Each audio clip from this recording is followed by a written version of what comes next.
Good afternoon, everyone. My name is Rudy Stirk, Senior Manager with the Connecticut Green Bank.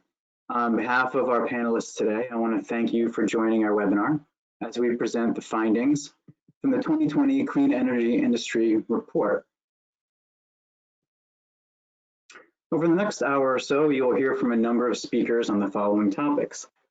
They will cover green jobs in Connecticut, the findings of the recently released Clean Energy Industry Report, the impact of COVID-19 upon our clean energy companies and workers in Connecticut, and you'll hear directly from some of the companies on the front lines. At the end of our presentation, we will have time for questions and answers. Of course, if you have questions throughout, please enter them into the question box on the GoToWebinar navigation. If there are questions that are specific to the sections, we will try to jump out and do our best to answer those as we go along the way. So let me welcome and introduce our presenters for the day. First, we have Eric Brown, Chair of the Joint Committee of the Energy Efficiency Board in Connecticut Green Bank. From the Department of Labor, we have Matt Krizik, Associate Economist. From BW Research, we have Philip Jordan, Vice President. From AvanGrid, we have Liz Murphy, Supervisor in the C&I Department. From Eversource, we have Steve Bruno. From our contractor, for representing our contractors today, we have Dan Robertson of Artis Energy, Paula Russo of Glasco HVAC, Mickey Toro of CTEC Solar, Mike Trahan of Solar Connecticut, and Lorenzo Wyatt of Home Comfort Practice. Now I will hand this over to Eric Brown, Chair of the Joint Committee. Thanks very much, Rudy, and welcome everybody. Thank you for joining us this afternoon. It's my pleasure just to quickly set the table for you. If you're not aware, the legislature created a special joint committee with representatives of both the Energy Efficiency Board and the Green Bank Board of Directors. And really the purpose of that is to try and make sure that we're working in a common purpose. We each have our own, each of those boards have their own mission, but the legislature and I think the boards themselves felt that there needed to be an opportunity to communicate with each other and to coordinate our efforts. And so towards that end, we came together by statutory edict. You see here our statement of principles, if you will, which I think is worth taking a look at, meaning showing that we have a shared goal to implement state energy policy throughout all sectors and populations with continuous innovation towards greater leveraging of ratepayer funds and a uniformly positive customer experience. So that's what we're focused on all the time, making sure we're being effective, that we're improving, that we're innovating, and that we're always doing that with the customer, and that includes our clean energy vendor community in mind. And Rudy, I think that will move forward. Yeah, so this just shows you here the representatives of the Energy Efficiency Board and the Green Bank that are on the Joint Committee, along with Mike Lee, who's the DEEP representative. And then we're very fortunate to have members that are characterized as staff, but I would characterize them as critical staff. And those are folks, the names you see there, Steve and Linda and Brian and Liz are absolutely, incredible and hard workers and without whose effort we wouldn't be here today. So I thank all of them specifically as well. Next slide. Okay, so here's just a couple of introductory items on the report itself. We continue to make steady progress in the face of all kinds of odds, including budget sweeps from the legislature and more recently the COVID challenges. But through it all, Connecticut continues to be looked at as a leader on energy policy innovation and leveraging private sector dollars along with ratepayer dollars and public dollars to achieve clean energy goals. As all of you are on this call know, I'm sure, what clean energy delivers is positive impacts from both an environmental perspective and business perspectives. We all face in Connecticut challenges with high energy costs, and yet we have very aggressive clean energy goals, and all of our efforts are geared towards trying to meet those goals in the most cost-effective way possible. So again, just the last bullet, I can assure you, even though COVID has put significant challenges in front of us, both boards have worked with great diligence and professionalism and creativity to find ways to keep us moving in the right direction, regardless of the obstacle. And I think with that, am I kicking it over at this point to Matt, I believe. So thank you all again. I hope you enjoy the webinar. Great. Hello, everyone. So I'm going to go through a few things, a quick economic overview, kind of where Connecticut is and where the U.S. economy is, and then look at green jobs and employment projections through 2029, and then also look at CTDOL resources that relate to green jobs. So next slide. All right. So what this shows here, the font is a little tough to see. It's indexed employment change to February 2020, which was the peak employment. You can see that by April, Connecticut was down to about 83%. And as of September, we're at 93%, which is roughly on par with the state of the US economy. Next slide. This shows the industries that have been most severely impacted by the shutdown.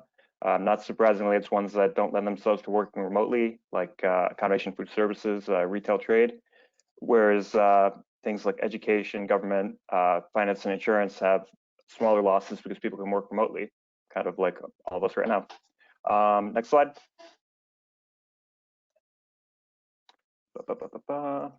So this is unemployment. Obviously, you can see the Connecticut and US spike. US is in red. The link down below has some detail in terms of some of the things that are going on with the Connecticut unemployment counts. There is an issue with the survey where employees who were on layoff recorded themselves as employed but not at work. That distinction would be someone who's on vacation or family leave, whereas if you're unemployed on temporary layoff, you're counted as unemployed. So it's something that we're aware of, but the important thing with this slide is that the trajectory is downward for unemployment in both Connecticut and the US. Next slide.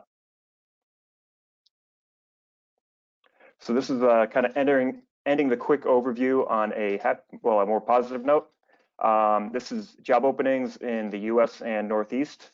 Northeast is the smallest region that has a state available. So in September, the US had 6.4 million job openings, which is down slightly from 7 million a year ago. And the Northeast is essentially at the same level as they were a year ago, about 1.1 million jobs. You can see earlier in the year, job openings took a dip as the shutdown was in kind of high gear. But what this slide shows is that the recovery is well underway. Next slide. So the two data sets that I looked at were the 10-year projections, which are through 2029, and I also look at data from ONET, which has detailed occupational data, including like STEM jobs and green jobs, and a lot of like skills and other kind of granular variables that you can input. Next slide. So this is the annual percent change 10-year by industry. You can see high growth industries are healthcare, educational services, leisure and hospitality, and also smaller industries like mining. Industries projected to decrease over 10 years are retail, trade, utilities, federal government. A quick note with retail trade is that in Connecticut, we've noticed that the transportation warehousing increases kind of correspond with retail trade decreases as people shift to online shopping. So it's just kind of like an interplay to keep in mind. Next slide. So this shows the fastest growing occupations. And what jumped out to me is that 2 of the fastest ones are green jobs. You have solar panel technicians and solar panel installers and wind turbine service technicians. A bit of a tongue twister, but they're going to increase by 60 and 50%. Obviously, the percent declines are the percent increases are relatively low because they're nascent developing industries. But the point being that those industries are, growing rapidly, which is a good thing for green jobs. Next slide. So the ONET has 3 breakdowns of green jobs: new and emerging, an example being the solar panel installers, and enhanced skills, which are like environmental engineers. Those are ones where the demand for those jobs isn't predicated on green jobs, on the green economy, but the green economy is altering the tasks. And the third is increased demand, which is something like an insulation worker, someone who is making homes more energy efficient, that sort of thing. So demand for green technology is increasing occupational demand. Next slide. So what I did was I took the projections data and I matched it to the ONET breakdowns. And for new and emerging, not surprisingly, it's high growth with small openings per year. That's the solar panel installers and the wind turbine techs. Enhanced skills, that was still good growth and about 1.3 openings per year. And the increased demand, which is like the insulation workers, that was 1.7% growth and 1.3 million openings per year. The small pie table on the bottom just shows that over 10 years, there's a shift it's a 1 percentage point shift from high school employment being the minimum educational attainment required for a job to bachelor's degree for a green occupation. And next slide. The font might be a little tough to read. I apologize for that. But what this shows are green occupations that have the highest percent increases. They're the usual suspects, turbines and solar. There are other occupations that have green characteristics, such as the refuse and recyclable material collectors, and even bus drivers. Those are ones that ONET has categorized as being impacted by the green economy, either enhanced demand or enhanced green skills. And next slide. And these are the top 10 decreasing green jobs that I was able to match with the projections. You can see that the largest percent decreases are ones in industries that the BLS projects are going to decline, such as utilities, and some manufacturing. I should say Connecticut's manufacturing trajectory has differed from the U.S. U.S. is projected to decrease slightly, but due to a lot of the companies in Connecticut, we actually have had increases in the past couple of years. I mean, obviously there's COVID-related issues now, but manufacturing is a strong sector for the Connecticut economy. And next slide. I'm going to jump to Connecticut green jobs. This was produced by the Office of Workforce Competitiveness. It was a state statute for an act concerning green economy and environmental protection. They needed to establish career ladders for green technology industry. So what this did was it matched a bunch of data sets, ONET, Help Wanted Online, and USDOL data, among others. It took all those variables such as employment, skills, training, and kind of aggregated them into crosswalks based on the job training and education. So next slide. What this illustrates is the ladder for environmental protection and waste reduction. And I'm going to zoom in. Apologize for the small font. What it overviews is on the left column is high school and on-the-job training. The middle column is called middle career. It's a bachelor's degree, 5 years of training or less, and the advanced is a graduate degree and more than 5 years of training.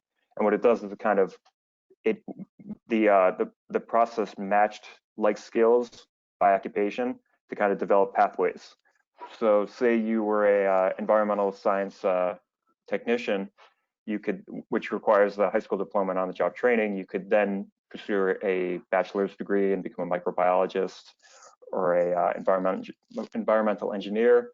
And from the, or other variables, you can follow the little red lines. And from there, you could go to a advanced degree, which would be a biochemist or a natural science manager. And next slide. When you click on that page, you can scroll down and it has overviews of occupations. So this is environmental engineer's occupations profile. It has total job openings per year, median salary, common job titles, top skills. So things like job titles and top certificates are useful for a job seeker to ensure that their resume aligns with the type of jobs they're applying for. And next slide. We also link to the job bank, the CT Green Bank career profiles, and those are a nice overview of additional employment data to help job seekers and people interested in entering this industry. And with that, I think it'd be a good time to end to segue into the other presenters. Thank you.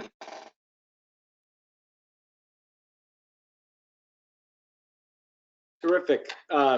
Thank you, Matthew. My name is Phil Jordan. I'm the Vice President of BW Research Partnership, and I'll be walking us through some of the findings, staying obviously with the jobs theme, walking through some of the findings of the 2020 Connecticut Clean Energy Industry Report, which is a collaboration of the Connecticut Green Bank, the Department of Energy and Environmental Protection, Eversource, and United Illuminating, and as part of a broader effort, as we'll see on the next slide, with a number of states and organizations that contribute to and support the U.S. Energy Employment Report. So if we go to the next slide, please, you'll see that the data for this report is drawn from that United States Energy Employment Report. The data were collected in the fourth quarter of 2019.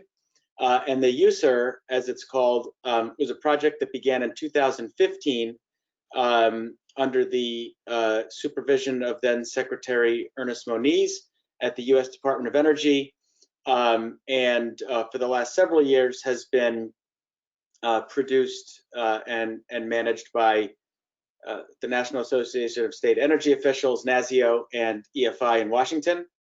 A number of states have partnered with NASIO and EFI to ensure that the data collection is robust and comprehensive for their states.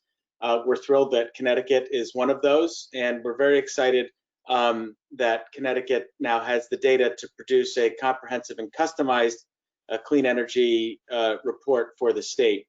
To give you a little bit of background on the methodology of this report, one of the things that we identified early on is that the way that the federal and state governments collect data on industries is very useful for many of the industries, particularly traditional industries, but becomes really challenging when you have lots of work happening in certain areas like clean energy that cut across lots of different industries. So as an example, a lot of the work being done in clean energy is done by electrical contractors, or done by electric utilities, or done by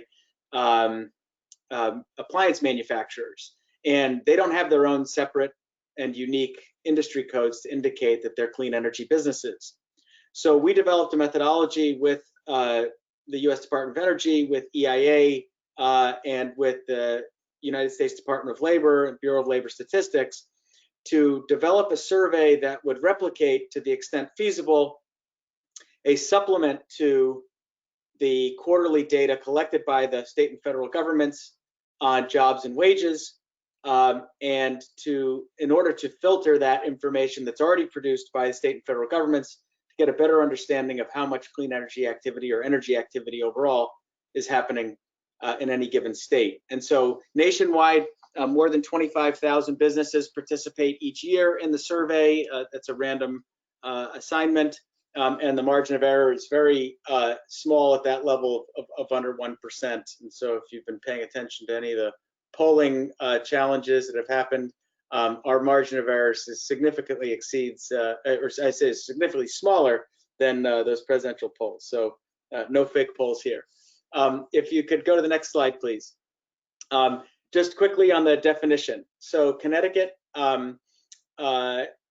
is able to look at a list of technologies that are included in the U.S. Energy Employment Report and identify its definition of clean energy. I should note that many of your neighboring states also produce clean energy industry reports. In fact, all of your neighboring states do. So New York and Massachusetts, and Rhode Island, as well as Vermont, also in New England, produce clean energy industry reports from the same data set and with the same major clean energy sectors. So we're talking about energy efficiency, which is largely focused around Energy Star, and that's either Energy Star goods and things like heating and cooling or appliances, or services or products installed to Energy Star standards. So when we look at insulation, for example, if it's installed to an Energy Star standard, that would be included. We look at clean energy generation, which is largely focused in Connecticut on the renewable sector, so solar, wind, etc. Alternative transportation, this would include fuel cells, electric vehicles, and the charging infrastructure that goes along with it. Clean grid and storage, so there would be looking at things like smart grid, microgrids, battery storage, and then clean fuels, which include renewable fuels. And then we look at specific sub-technologies within each of those sectors. I will note, because you'll see in a slide in a minute, that we do take a pretty broad perspective, or we collect from a wide swath of the value chain. So we are looking at research and development, and we see a lot of that in Connecticut that you'll see later in fuel cells, right, in the R&D coming out of University of Connecticut and other research hubs. So we are looking at early state, way upstream, looking at R&D as well as operations and maintenance, right? So we're trying to gather as much information on the entire supply chain as possible. Next slide. So what's the takeaway? The takeaway is that pre-COVID, we saw an industry that was really experiencing rapid growth. So a large and impressive clean energy industry in the state of Connecticut with 9% growth over the period of 2017 to 2019. We saw 2.6% of all jobs in Connecticut are connected in some way to clean energy. And 3% of the overall job growth statewide between 2018 and 2019 was a result of clean energy. So these 44,000 jobs are significant, and we saw a real consistent trend of an impressive growth rate outpacing the rate of growth for the overall economy in the state. Next slide. So where are those jobs located? The bulk of those jobs are in energy efficiency. About 80% of all the jobs statewide are in energy efficiency. And this is consistent with a number of other states where we see a lot of the construction sector is really transforming, right, as people are increasingly demanding more efficient homes and buildings. Obviously, we can see a pretty strong growth rate across all of these categories, and some really impressive growth rates around alternative transportation, which we would expect to continue going forward. Again, all of this is pre-COVID, so I just want to include that caveat. We'll get to COVID in a minute. Next slide. So as I mentioned before, a number of these jobs, about 45% of these jobs are in construction. That is, again, right, the focus on deployment. And when you think about those energy efficiency jobs, those construction jobs are either the new building construction or the retrofit activities that we see. It would also include the specialty trade contractors, the HVAC workers, the insulation workers that are coming to people's homes and offices and other buildings to upgrade the building efficiency. And then here, where we see an area for Connecticut that's really, I think, quite impressive is the professional business services, which also includes research and development at 28%. This is clearly an area where Connecticut is excelling and sort of punching above its weight, so to speak, in that professional business services. There's a lot of good implications to this because these are jobs that tend to pay a pretty substantial wage. Next slide. So again, pre-COVID, and this is a very important pre-COVID caveat, we're actually at a point in Connecticut where we see very similar to the rest of the United States. We saw quite a bit of difficulty in hiring. Some of the lower numbers were slightly easier in Connecticut as opposed to the national average, is because there's actually a quite high supply of professional business services workers, and Connecticut has done a very good job of retaining talent that university talent in particular that studies in Connecticut. And so as a large percentage of students who attend UConn, for example, will remain in state and provide a very important pipeline of workers for those professional business services jobs. And as a UConn graduate myself, I can say I'm very proud of that outcome. A lot of the difficulty that we're seeing here is actually driven by the lack of experience and competition, and a lot of that is actually happening in the construction trades. So we're seeing, before COVID, a high level of difficulty among contractors looking for qualified workers. We do know that the realities have likely changed as a result of the COVID-19 pandemic, but I think this is really important because as has been already mentioned, statements like that COVID will not weaken the resolve of the state to move forward with its climate goals are critical, because as Matthew pointed out in the data, the rebound is underway, right? And we're moving towards a more positive job growth environment. And it won't be long, if trends continue, that before we start to see the level of difficulty creeping back up again, because eventually here we're going to move from recovery back into that thrive growth stage that Connecticut was in prior to the pandemic. Next slide. So we also collect data on clean energy worker demographics, and here we have a comparison of the clean energy sector to Connecticut's overall workforce.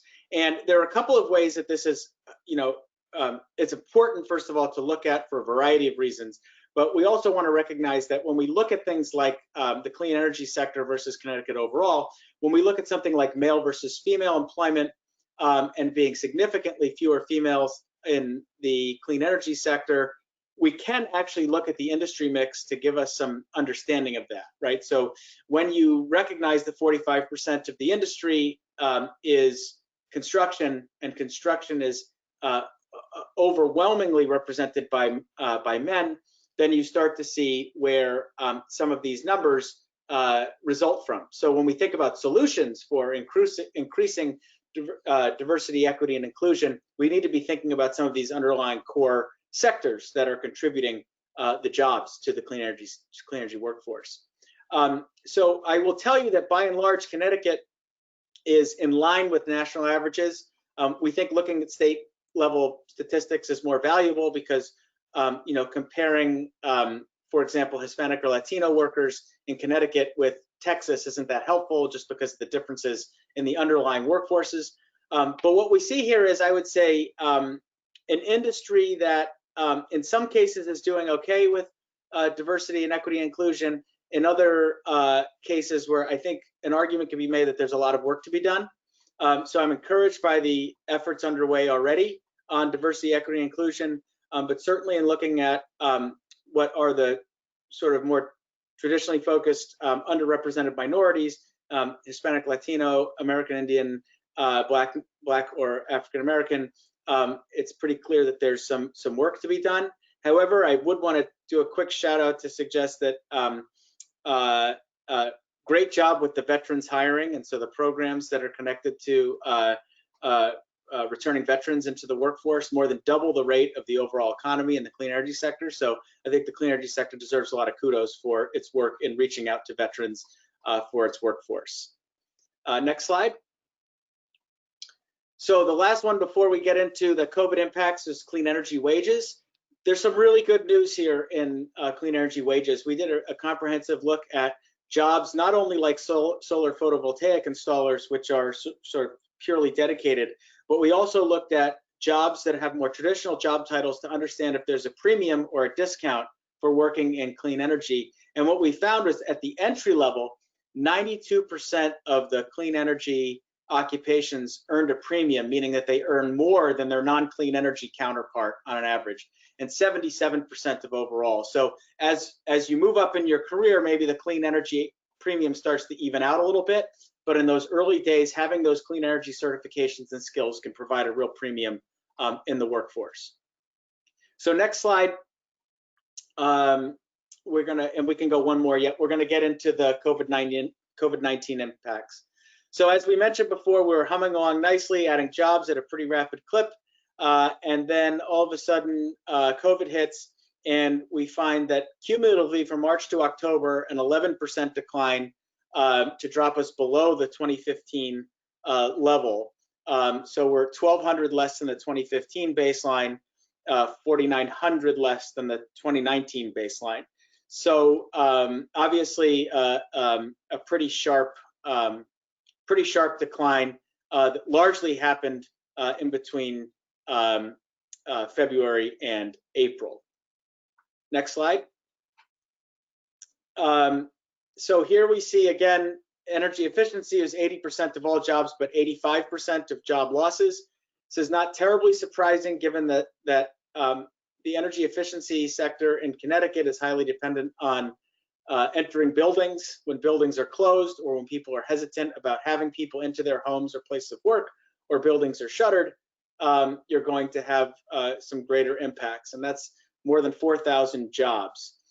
Clean grid and storage are the highest proportion of job losses, but again, that's from a much smaller base. So sometimes looking at those percentages is not quite as useful. Next slide. Here we see again, just sort of in tabular form, what the technology impacts are. So you can see those numbers. Sort of what I said, that the 12.4%, but that's only 95 jobs lost, whereas we're dealing with about 4,500 or more across energy efficiency and clean energy generation. Next slide. So we'll end on the first slides with the value chain, and then I'll just give one more sort of brief comment. Then we'll transition into the meat of the discussion and talking to our on future work in Connecticut and what the business is. But when we look at the value chain losses, we see construction industry with 6 and 10 job losses. And here's where you start to see some differences in some of the data, where the clean energy construction jobs are perhaps losing jobs faster or not recovering as quickly as some of the broader construction industry. And it sort of makes sense when you think about the amount of that, as I mentioned, focused around buildings in the clean energy sector in Connecticut, where it's, I guess, more difficult, right, to navigate with the virus. And professional business services, we are seeing, again, some bounce back here with more than 500 jobs coming back from June to October. We are seeing, and I'm going to transition here, we are seeing just generally around the region, we're seeing it's a very interesting trend that I think is worth sharing, which is that, yes, jobs are coming back. They are coming back a little bit more slowly in clean energy than in other sectors when we look over the last few months, given some of the reasons why. But one of the interesting findings from doing surveys and interviews all across New England and New York and other parts of the country is that many contractors are saying, you know what, particularly on the deployment side, our book of business is returning more rapidly now. We're starting to get a lot more work, but we're still hesitant to bring people back on board. We're still hesitant to rehire all of our workers back because we still have a lot of uncertainty. We don't know exactly what federal policy is going to look like because we've just had an election and there's still a lot of sort of stuff happening around that. The virus is spiking again and places are starting to close down, and we just don't know, is there going to be a shutdown in our area, right? Or is there going to be a reduction in work, and what's going to happen there? And then third is, are states going to be able to continue their commitment to the climate goals that they've set out? And so anything that we can do to increase certainty will allow these companies to bring back people more quickly. And so obviously that has a lot to do with things that are outside of the industry's control, like how can we,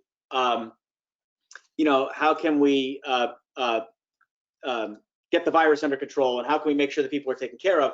But I would just end on the note of how encouraging it is to hear Eric's comment that I wrote it down, that we will not weaken our resolve, right? Which is really critical for businesses to hear. So providing that policy certainty and a little bit more certainty for businesses is what it's all about. And so I think with that, I will, oh, I'm sorry, I did have one more. It's just one more table that you'll be able to see in the report. It just puts it graphically, but it's the same information as the previous slide. So with that, I believe I'll turn over to Stephen and Liz to take us through the rest of the presentation. Great, thank you, Philip. Next slide, please. Yes, perfect, thank you. So just to reintroduce myself for those of you who don't know me, my name is Liz Murphy, and I manage the commercial and industrial conservation and load management team across AvanGrid, Connecticut and Massachusetts. And I, like Philip, and am also a UConn graduate.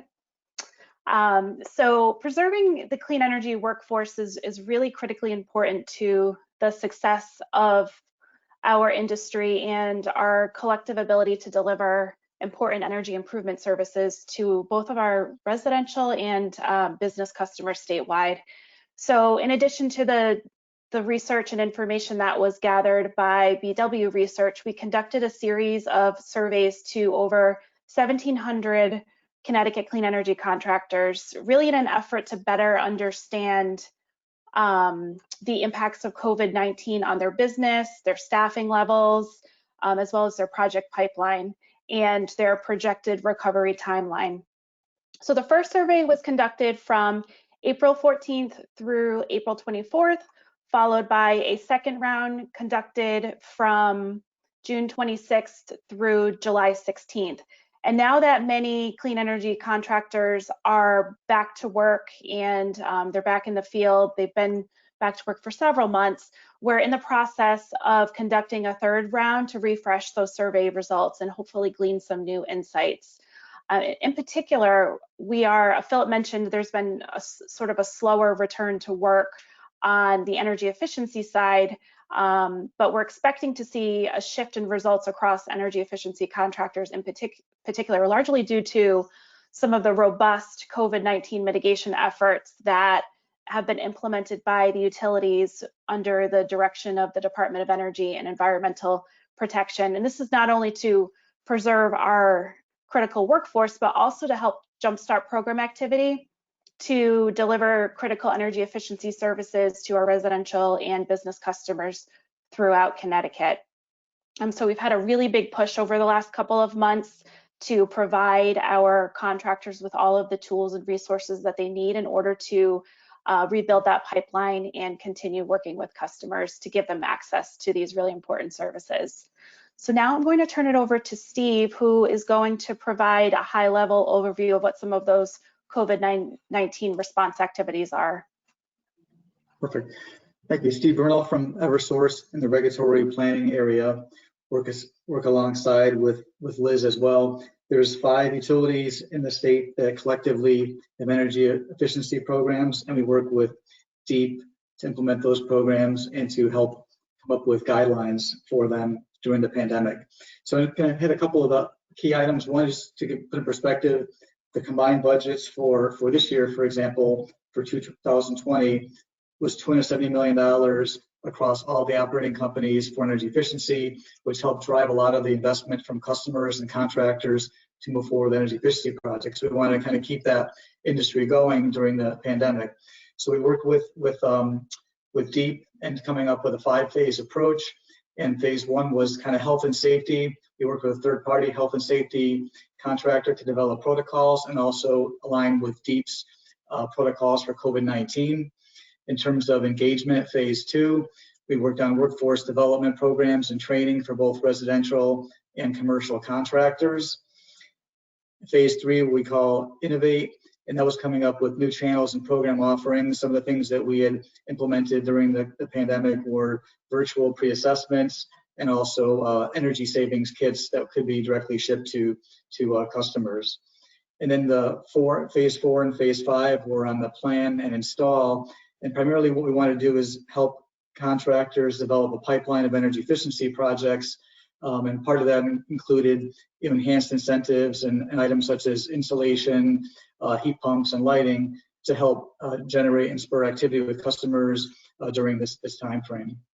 And I think we're next going to move on to some perspectives from the front lines. Thank you.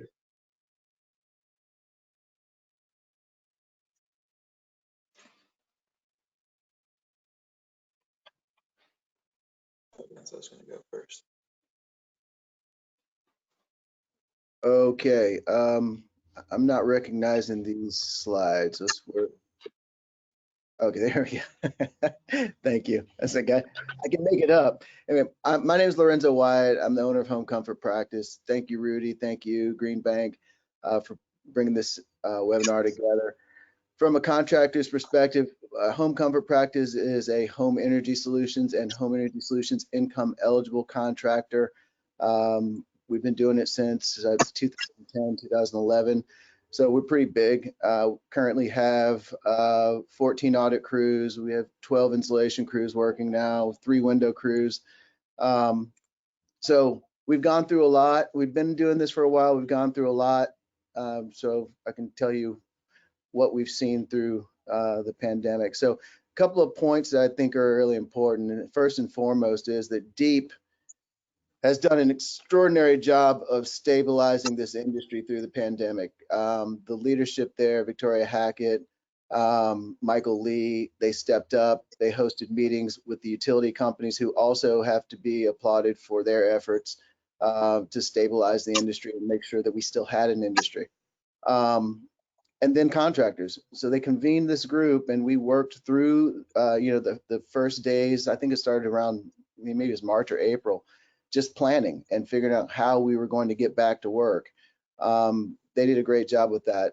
Next thing is health and safety protocols. That was done in working with DEEP. And the whole objective there is just keeping workers and customers safe. And that was a priority. I think we did a great job on that and we were able to get back to work. Next, enhanced incentives have worked. That's a big one. Liz alluded to it. I think she called it a robust, what did you say, Liz? A robust mitigation strategy. Robust mitigation strategy. She's absolutely right. And it was robust and it did mitigate. And we'll talk about that in a minute. And then finally, now we have a focus on workforce development because the fact is that we can't hire people fast enough. We have so much demand as a result of the robust mitigation strategies that were put into place that we, ratepayers are not able to get in fast enough because there's just way too much demand, and that's across the industry with all HES vendors being, booked out months in many cases. That's not just for audits, that's for installation work, windows, everything. So it's a lot of demand and it's really working out well. So that's the summary. Next slide, please. So on the stabilization, the industry shut down, as everyone remembers, but I think it's important to note, the industry shut down on March 18th is when we got the official notification. I furloughed at the time, it was 83 people were furloughed, and we were pretty much down, pretty much down through probably the first or second week of June. We did bring some staff back in May, but it was very limited, very skeleton, just for the purpose of planning and moving customers around. It was a tough time. And I thought about it, we lost 3 people to Amazon and UPS during that time because they just wanted to work and those guys were hiring and paying. So that was another kind of surprise. The second part, and I've said this before, is the leadership of DEEP. And just working with the utilities, working with health experts and contractors to develop the health and safety protocols that got us back to work by June 22nd officially. And that was huge because, we were off for 3 months. And, it just, how do you sustain not working, not earning and paying insurance and paying all these other things for 3 months? But getting back to work quickly was important and we got that done. And then finally, and I keep talking about it, we'll get into a little more, the enhanced incentives for ratepayers so that they can make comprehensive upgrades to their homes, starting with home energy solutions, going into insulation, going into windows, going into HVAC, and making comprehensive upgrades to our homes. That has made a huge difference. It's also really made people aware of these programs. A lot of people don't know that these programs even exist. So through these enhanced incentives, we met people in different towns and communities that we've never seen before, never heard of the program, but now we're serving them. So it's actually worked out pretty well. Next slide, please. On the health and safety protocol, DEEP established a very extensive set of health and safety protocols. The utilities worked out and developed their own as well. Contractors developed their own as well, and then we all merged them together into something that worked. And in that way, I applaud DEEP as well, because that's where government, industry work together to come up with solutions to get people working and pursuing our missions. Part of that health and safety protocols were just customer and contractor health declarations. So, a system of calling people in advance of their appointments, making sure that they're healthy and that there's no issues in their homes. Also making sure that employees are healthy. They make self-declarations every day as to their health status, allowing employees to take off if they've been exposed or if they're feeling symptoms without fear of losing a paycheck. That's been another big deal that came into play. The second part was PPE and heavy disinfecting by field technicians while they're working in people's homes, keeping employees safe, keeping the customers safe. I think really big thing, again, talking about DEEP and the utilities, they put into place a reimbursement system for the health and safety, PPE, and disinfecting expenditures that contractors are making to keep everybody safe. And that's been very helpful. Also, distancing practices inside the home. Shouldn't have too many people in the home. We try to limit the number of people in the home as much as possible. That's for the customer, but that's also for the crews. We've limited our crew size to 2, no more.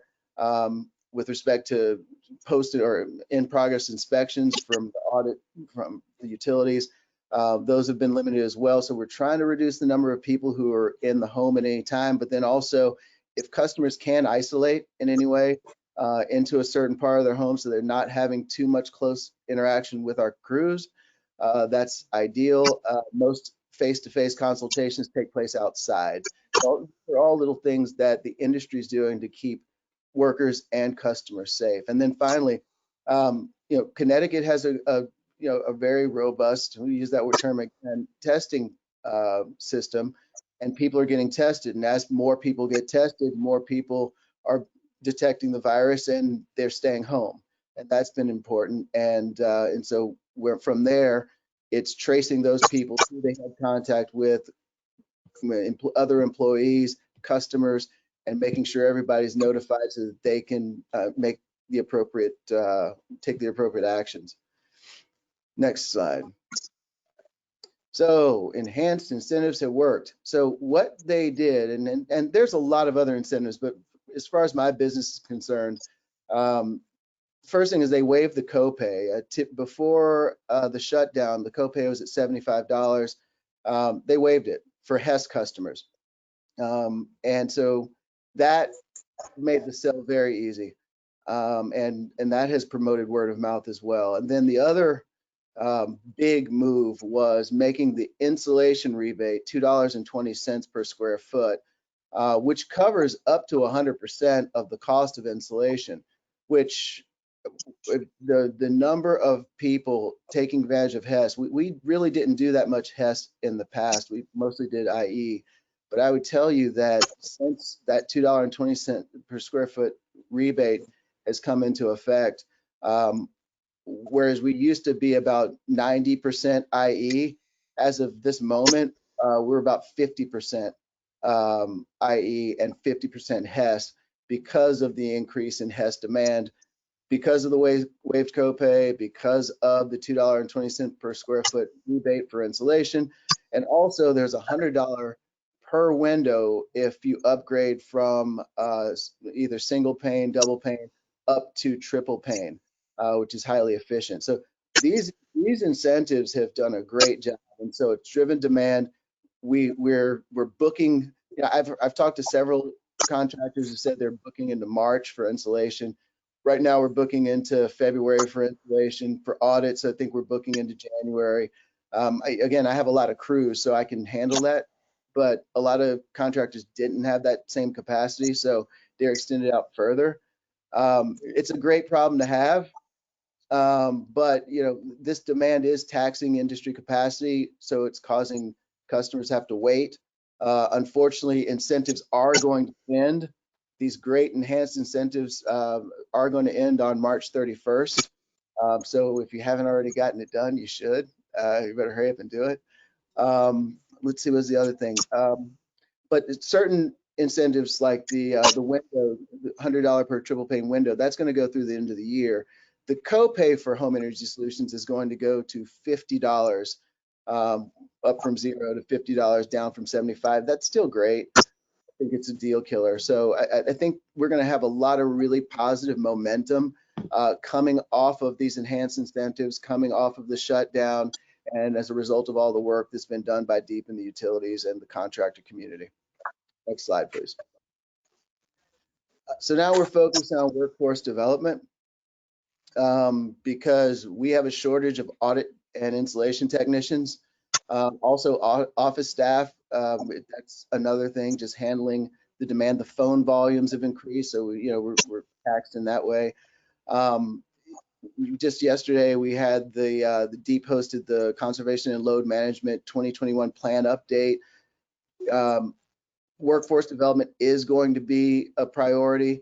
They're talking about working with schools. They're talking about leveraging existing programs at the Department of Labor, just so that we can find ways to promote the energy efficiency industry, promote training and development, and promote the energy efficiency industry as a viable career opportunity. And that's something that I think is we're certainly going to be working on over the next year or so. Next slide, please. So let's see here. So as I said, the enhanced incentives are extended through March 1st. So that's a great thing. I'm just kind of summing up here. That's going to keep things moving at least through March 31st, and then we'll be dealing with all the backlog. The incentives will change, but they're not going to change that much. The installation rebate is only going down to $1.70 per square foot, and before it was only $1 per square foot. So still, it's an outstanding rebate.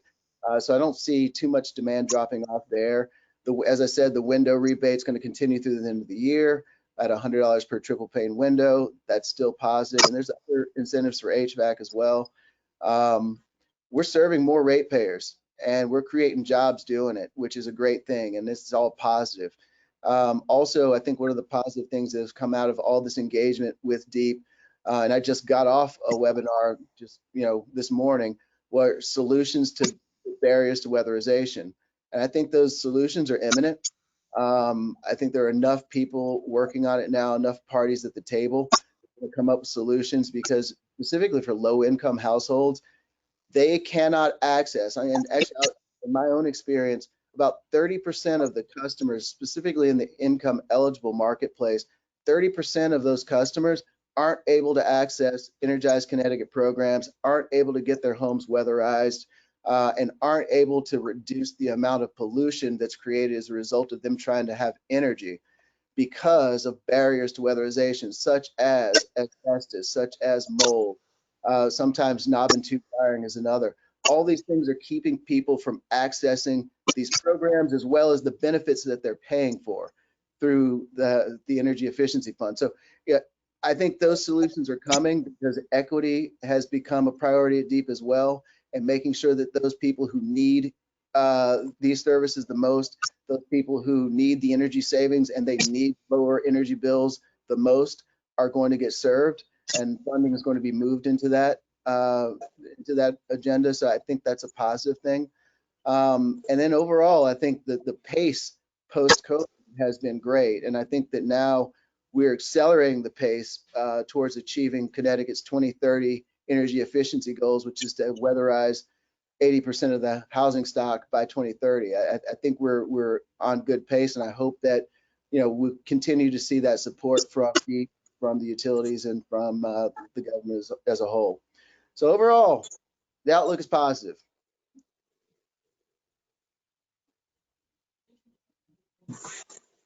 Thank you for that, Lorenzo.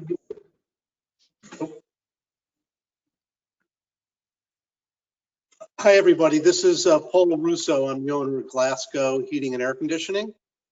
And we've been in business for 26 years. I employ about 38 employees.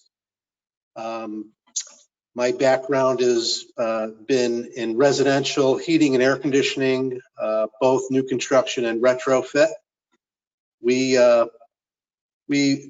look at high efficiency equipment. We try to promote that in respect to helping homeowners achieve less expense as to their heating and cooling needs. Being essential, trying to make sure the heat's on and the cooling's on for the general public. What we've seen historically, our business has been growing from year to year.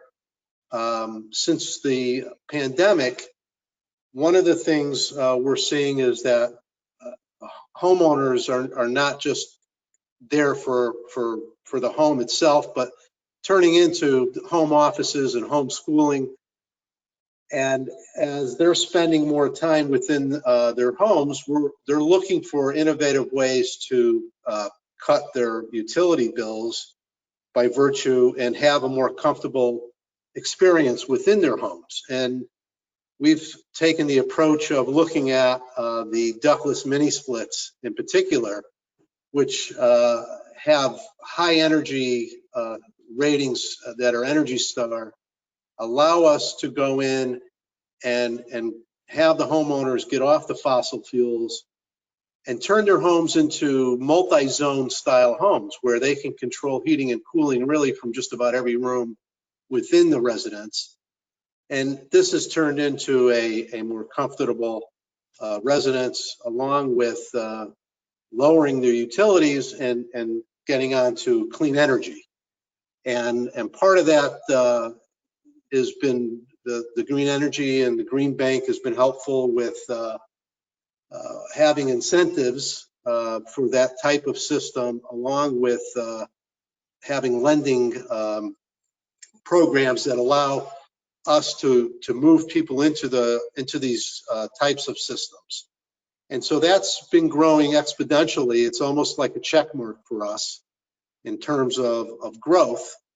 And what we're seeing with the COVID is that, of course, we're taking all the precautions with our employees, with the PPE, and making sure our customers are safe, as well as the employees on both sides. So we're doing pre-screening before we go out to consumers' homes, and we're also providing all the PPE for our employees as well, and making sure that connection is all in place.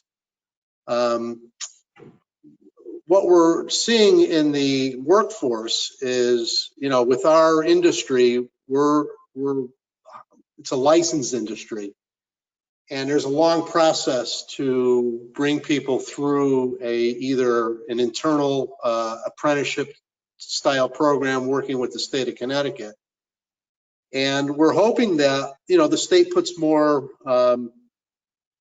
resources into the technical high schools, as well as private programs specific to really all the trades. In my case, I'm looking at HVAC, but it's of vital importance because as the older population retires and often relocates, there's less licensed people to train and get the youth involved in coming through the ranks of what we need to go out and properly implement, service, and install these types of systems. So I'm hoping that anybody that comes across this these programs, and wherever I can bring that point across, that we can really try to put more emphasis on technical high schools and how important it is for the state of Connecticut to be able to match the demand. And so we clearly are growing, and we are bringing in youth, and we are doing a lot of internal growth, both on the field side as well as the office. But in our manner, it is over a long duration because of the expertise that has to go into these kinds of systems, where you're doing refrigerant and gas piping and a whole host of things that require licensing and so on. But clearly, people are looking towards whatever energy savings that we can bring to them, and comfort level. And comfort's a big part. Cleaning the air is a big part.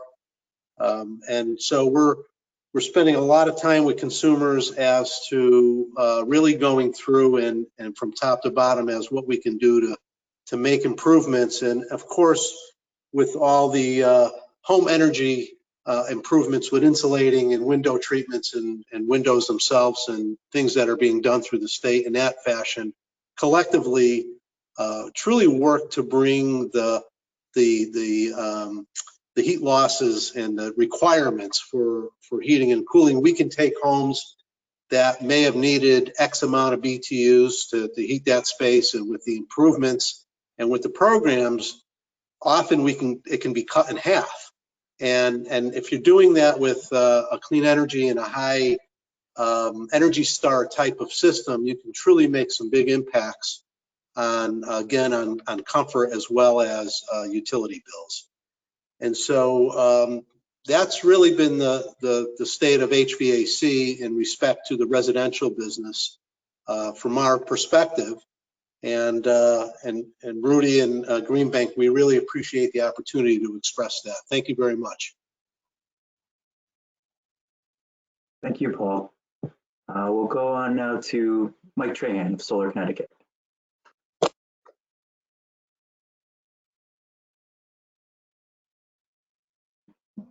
Mike, you're on mute. There we go. How's that? There you go. Good. Thanks, folks. Mike Trahan with Solar Connecticut, the state solar energy business group, working with residential and commercial business owners and developers here. Roughly 2,200 workers in Connecticut make a living in the solar electric industry. That number is relatively flat over the last couple of years, and I'll speak to what I think the reason is for that. Let me start quickly with the impact of COVID. Lorenzo mentioned the impact that DEEP had on energy efficiency and pulling them back together after the shock of COVID started. We experienced the same thing, not just with DEEP, but DECD and the governor's office. And it was very helpful to get their support for us when this first started. And the solar industry getting the essential worker status was critical to having sort of a seamless transition, semi-seamless, from pre-COVID to post-COVID. DEEP especially went way out of the way, and Deputy Commissioner Vicki Hackett went way out of her way to keep us educated, informed on a mid-March Saturday afternoon, several conversations and meetings with our members, and to get a text at about 11 o'clock on Sunday night to say that you guys are good to continue working was a real blessing for us. So we really appreciate the work that DEEP and Vicki Hackett did for our organization. It kept a lot of people earning a living, and that's really what it's all about for us. So we did get the worker status early in March. Our members did. Those who depend strongly on door-to-door sales were hit, particularly hard. All installers on the residential side and commercial side were hit by slowdowns in municipal permitting, as municipal building officials understandably had to scramble to get themselves out of their buildings and try to get themselves up and working from home.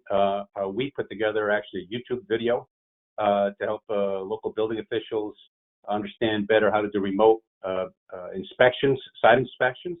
So it's from that standpoint, it's really gotten local building officials to look at different ways how to get the job done. More of them are accepting email documents, which some hadn't in the past. It's not perfect now, but it's actually, if there's been a silver lining to all this, it's been both people on our side of the fence figuring out how to way to deal with these issues better, and people on the municipal side figuring out how to way to inspect our jobs better. From today's standpoint, solar business owners are on pins and needles, as they have been in recent years. We continue to operate under capped programs, year-to-year band-aids in programs. So long as the solar industry relies on state policies to build our industry, it's going to be somewhat problematic. There's been a lot of stops and starts in these programs. I know the Green Bank has done as much as they can to keep the ball rolling. But if there's going to be real growth, kind of growth that other states are recognizing, there's some of the stats from earlier today in clean energy jobs. We haven't seen that in the solar industry. And Mickey Toro, business owner at CTEC, can speak to that about his business, how they've experienced. But by and large, solar industry businesses have not done a whole lot of hiring over the last couple of years, and it's because they're not sure whether the policies in place are going to continue.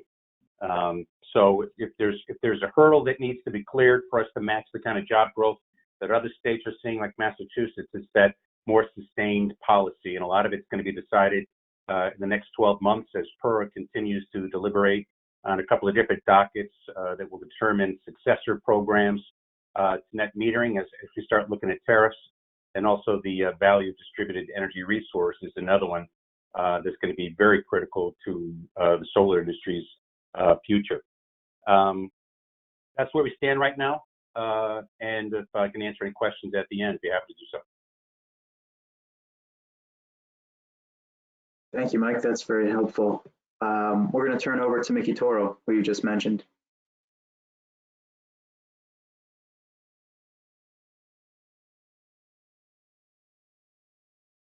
I think you're on mute, Mickey. You're on mute.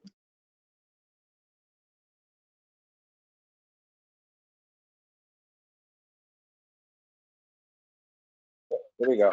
Okay, now I'm unmuted. There you go. All right. Well, thank you guys for having me here. I was asked to come and speak about the commercial solar industry in the state of Connecticut. Thank you to Rudy and to Green Bank for having me be a part of this. I think it's very important that we get together and have these discussions. It's some very insightful information on the labor force, which we feel it, but seeing the numbers is pretty great to see and understand better. As mentioned, my name is Mickey Toro from CTEC Solar. I'm the owner and founder. We've been in business since 2010. So what that essentially means is we've ridden the solar coaster in the state of Connecticut here for quite a long time. We consider ourselves veterans in the state. We've done a lot of very interesting and important projects, I'd say, in the state of Connecticut over our time. We started off in my basement and with a few people, got to over 100 employees at one given time, and now we're back down to just over 30. But that was basically because we started in residential solar thermal when the programs were available, and then we had to switch to speak a little bit about how that solar coaster has worked. We had to switch a couple years into the PV, or wanted to, but had to also because the programs had changed.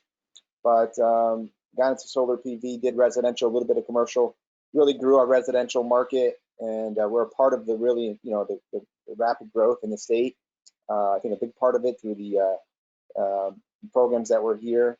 And as we grew that residential, we started to do a little bit more commercial. And most recently, in 2019, we got out of the residential market. We are solely in the commercial space now, focusing on C&I, commercial and industrial, and also utility scale projects.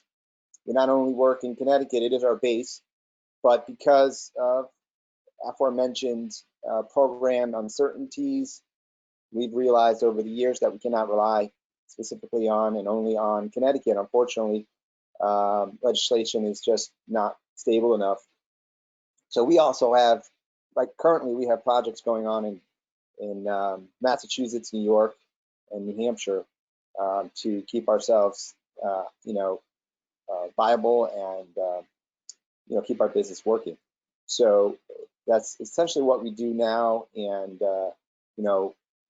we'll continue to push in the state of Connecticut because I live here. Our base is here. We have an office in Mass, but we believe in the programs that are being discussed. As Mike mentioned, they need to be stabilized. The caps need to be removed from them. I mean, it's silly to watch some of the other markets that we're in and how aggressive and progressive they are, and just having the uncertainty here just is really sometimes mind-boggling. But we're going to keep pushing, and we're going to keep supporting up at the Capitol as much as we can, the industry, and make sure that we do our part to show the decision makers that it's important, that it does create opportunities for employment, and it's helping the environment, helping our state in many, many ways, not only from a customer end user, but from a utility grid stabilization and things of that nature. There's far more benefits to what we do besides just helping the end user. So we'll keep fighting that. During the COVID, as Mike mentioned, we were deemed essential employees and essential workers. And so I do remember that conversation on Saturday. I was on that call, walking my street, on that call with you, Mike, when we got word from, when we were discussing our topics for the governor, to have conversations with the governor and the support team that were making those decisions. And it was a relief. So we were able to keep working. And luckily for us, we had a backlog that was, again, not only in Connecticut, some in Connecticut, but some in Massachusetts, that we were able to continue to work, mostly on the utility side, because a lot of buildings were not open, although we did work through the Goodwin College project during that time because they allowed us to do that. But we were able to put protocols in place. We kept people safe, but we had people who were emotionally and physically, affected by it. It was hard. It slowed down our projects. It cost our projects more money, more time. Some people just didn't want to work. We did have to, use the policies that were put in place through the COVID protocols that were allowed folks to stay home and be paid, and those things were just realities that we had to deal with. But we were able to continue, and if nothing else, we've learned in this industry that you have to be agile and mobile and fight.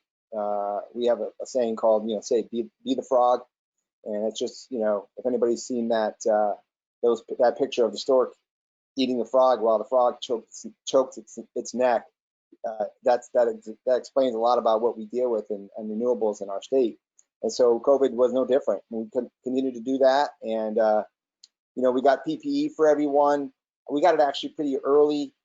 We went out and made antibacterial gel ourselves in our warehouse, and we went to Walmart's and to wherever we had to go to get disinfectants, and got masks from China early on before most people did, and kept our people safe. We had wash stations at every site, not something we normally do. And so we did everything we could to keep our guys comfortable, and so that not only could we work, but we wanted to work. And so we were able to do that. That was good. But it wasn't easy. We did slow down, and we had to fight through those obstacles, but we were able to do that.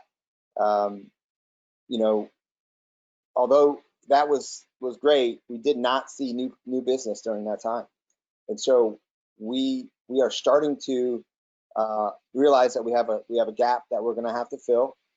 These things take time. It takes 3 months to 24 months to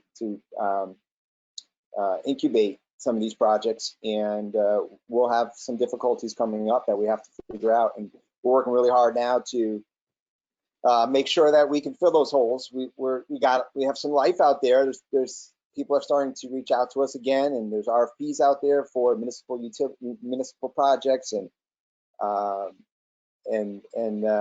both in Connecticut and Massachusetts and New York, actually. So we do have some light at the end of the tunnel, but we're currently working, and we never really laid off anybody for COVID, which was a blessing.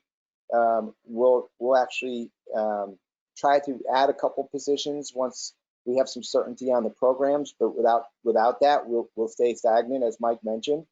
If the programs were to kick into place, we could hire up to 30 people. But right now, we don't have that certainty, so we're not going to do that. But we hope to continue to grow our business in the up and coming months through new business and get some additional projects on the schedule. And you know, we will have need for folks, so our recovery efforts will really depend on programs.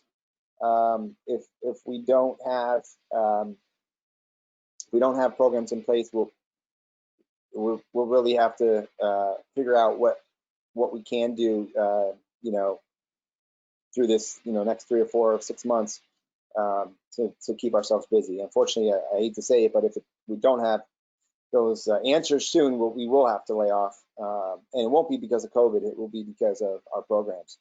And so I think that basically summarizes what we do, what we've done, where we come from, and what we're trying to do going forward.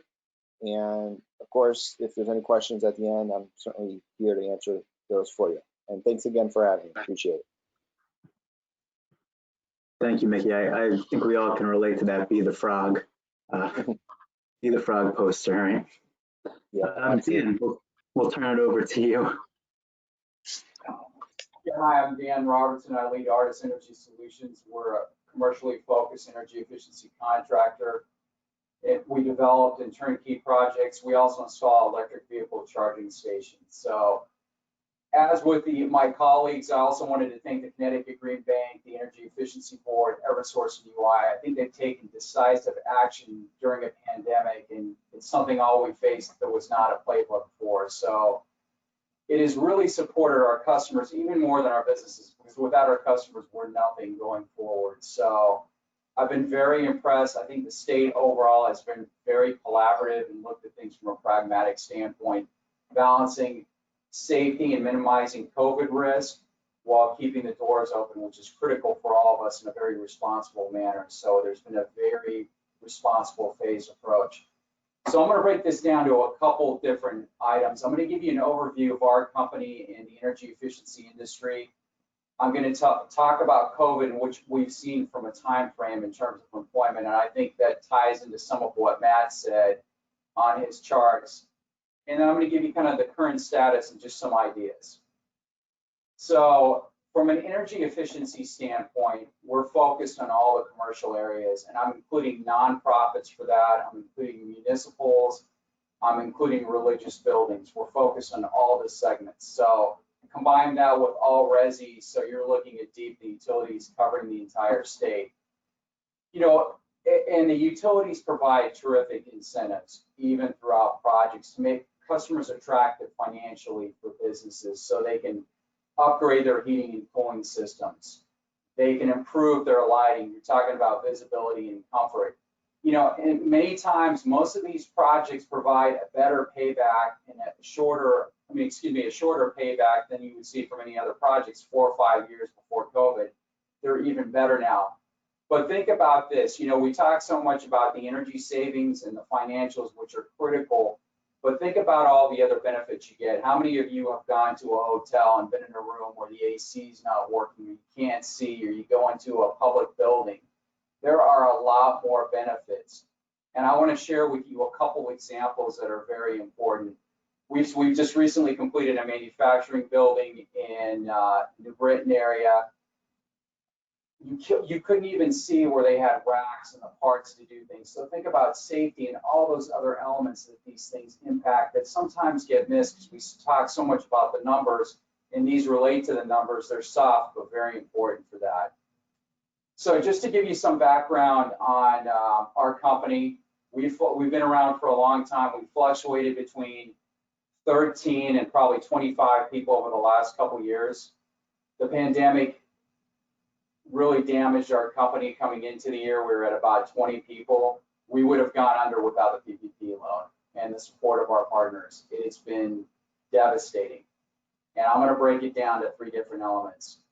And I'm also part of a 26 company contractor consortium in energy efficiency on the commercial side. There's some smaller, few people, mid-sized companies, and some that are over 150 people that do work in Connecticut and other states. So the smaller to mid-sized companies struggle.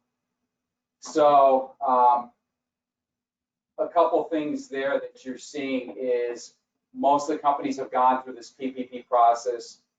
They have gotten these loans, they were able to survive. So I'm going to break it down to 3 time frames for you and just kind of the level of business that you've seen.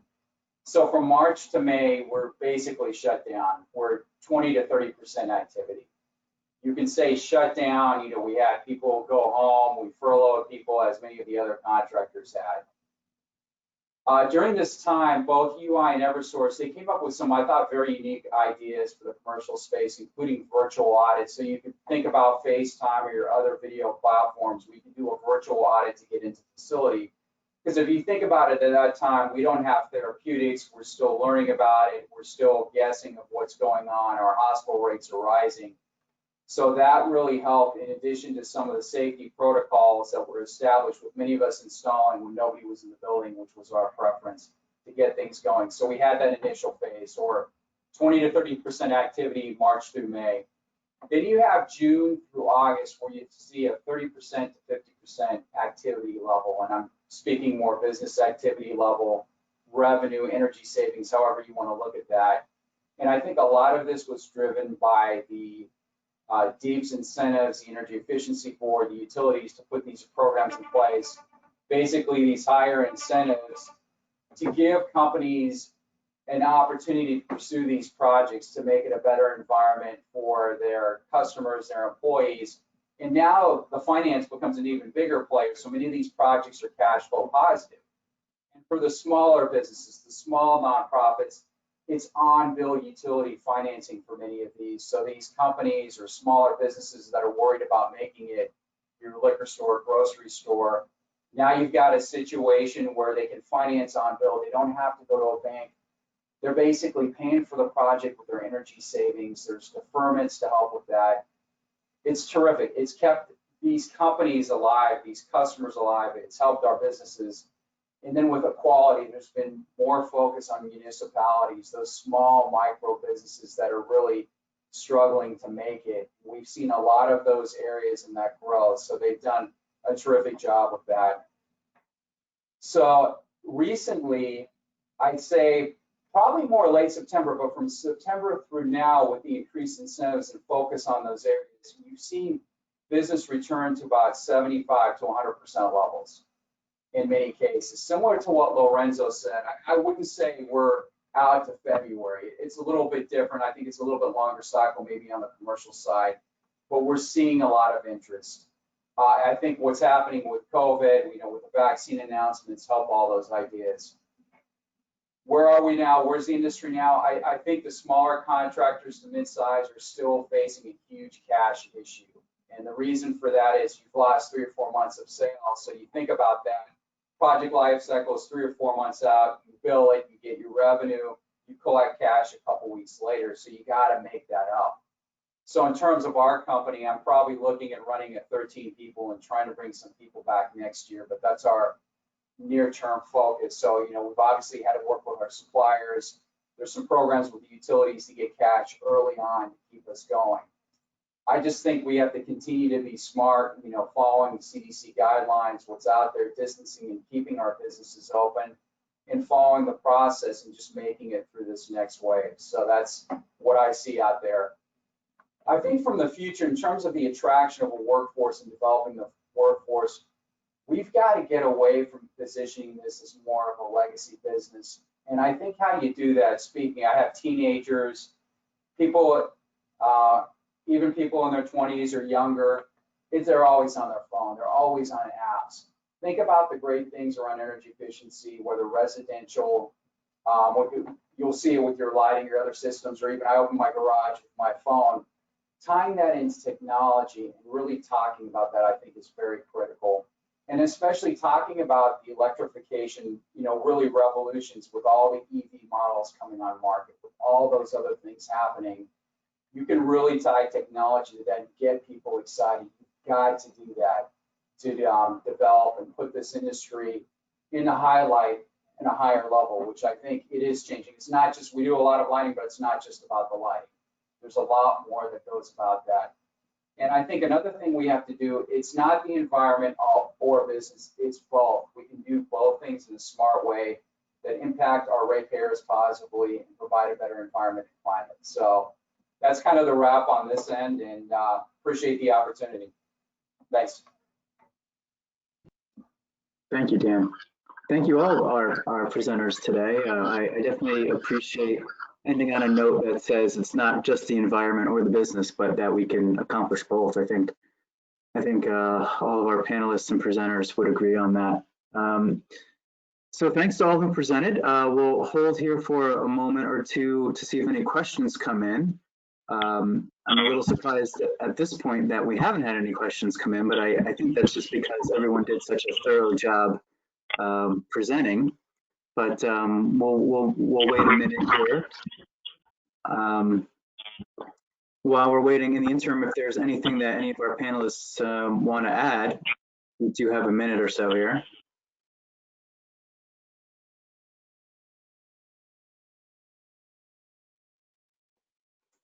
We were hoping for some tough questions. This is Rudy, you must have been filtering these. I know, I'm surprised, but no questions yet. So there was a question about getting the employment statistics slides, and I think what we'll do after the presentation is we'll post a PDF version of the presentation. So, you know, and we'll follow up with those of you who attended. You'll get an email with a link to the webinar recording in case you want to share that with folks, and the slides as well. So I'll be posted and shared with folks. I love that question because that's one we know the answer to quickly. Hey, Rudy, can I ask a question? Of course, Mike. Yeah, so for those folks who pulled the national job statistics together on clean energy, I'd be curious to know their feelings on why the job growth in Connecticut was so lopsided towards energy efficiency. I mean, it's terrific. We're big supporters of energy efficiency, and I'm glad to see that there's been growth there. But why do you suppose that 80% has been there and not as much in other places? Yeah, so I can take a quick crack at that. So I think some of it is just based on the existing building stock in Connecticut. You know, is obviously a lot of the building stock is a little bit older than some other parts of the country, and there's a lot of opportunity there for energy efficiency upgrades. You know, some of that also based on climate for sure. And then on generation, I think I think the real point here is that Connecticut is sort of is certainly taking off on a trajectory for renewable generation in particular, but we're just starting to see some of the significant gains in solar, particularly on distributed gen. There's still a lot of opportunity and a lot of runway there for increased job growth, and sort of that as that acceleration just takes a little bit of time. You mentioned some elements around policy certainty and program certainty. That's always really important in terms of timing and providing that certainty on the policy front. And then, you know, most of the jobs that will be created in offshore wind, which is a big growth segment in the future for Connecticut, most of those jobs have not gotten underway yet, right? We don't have significant we're not significantly down the runway yet on terms of creating those jobs. So I think some of it is just a timing issue, right? Like I think you're going to see a very different percentage in a few years. I think you raised a good point. I can't remember if it was you or Mickey who raised the point about the policy needs and the program needs. I can't stress that enough, how important the sort of policy certainty and the programmatic certainty is for renewable gen. And so I think some of it is just a matter of timing, and that there's been a you know, sort of a significant market in place already for energy efficiency, and the renewables are sort of catching up quickly, but they just haven't caught up yet. So it's it's certainly something we see. The growth rates are pre-COVID. The growth rates were higher in renewables, and we think that Connecticut is really, sort of primed to see significant growth going forward in offshore wind and solar.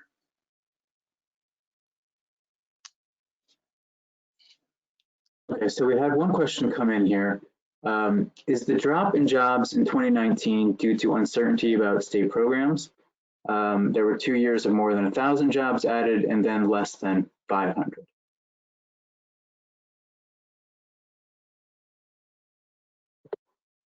So we can't, we can't really say exactly why there are changes year to year.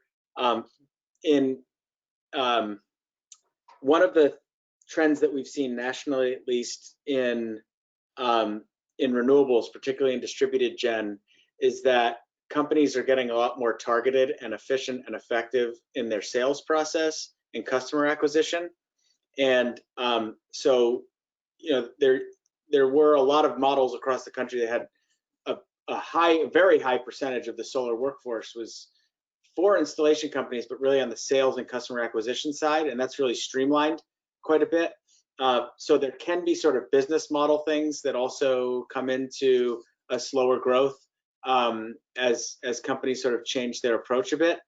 One thing that is really interesting is of all of the things that we've tested in the Northeast for what COVID has how COVID has impacted businesses beyond just who they furloughed and for how long and who they brought back.